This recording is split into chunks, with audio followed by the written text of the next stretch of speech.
હું અહીંયા પહેલા ધોરણથી આવી છું. પહેલા ધોરણથી તે હું બધા સરને ઓળખું છું અને હમણે જે નવા શિક્ષક આવ્યા છે તે પણ સારા છે.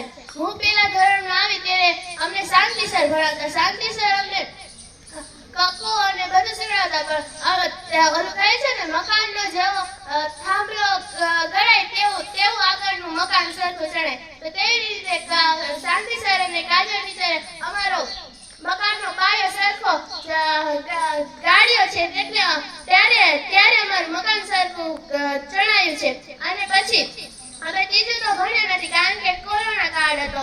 પછી અમે ચોથામાં આવ્યા ત્યારે શાંતિ સર હતા, કમલેશ સર હતા. કમલેશ સર અમને ખૂબ વાર્તા અને જ્ઞાનનો ભંડાર આપ્યો છે. અમે જ્યારે પાંચમામાં આવ્યા ત્યારે અશોક સર હતા. અશોક સર ખૂબ જ સારા છે.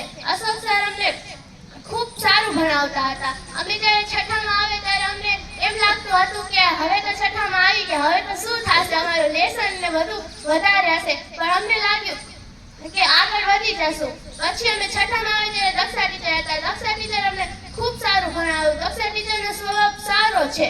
પછી અમે સાતમામાં આવ્યા ત્યારે કમળા ટીચર હતા. કમળા ટીચરે અમને વેસ્ટમાંથી બેસ્ટ શીખડાવ્યું છે અને બધી જ ઘરકામની અને શાળાની બધી જ વસ્તુ શીખડાવી છે. અમે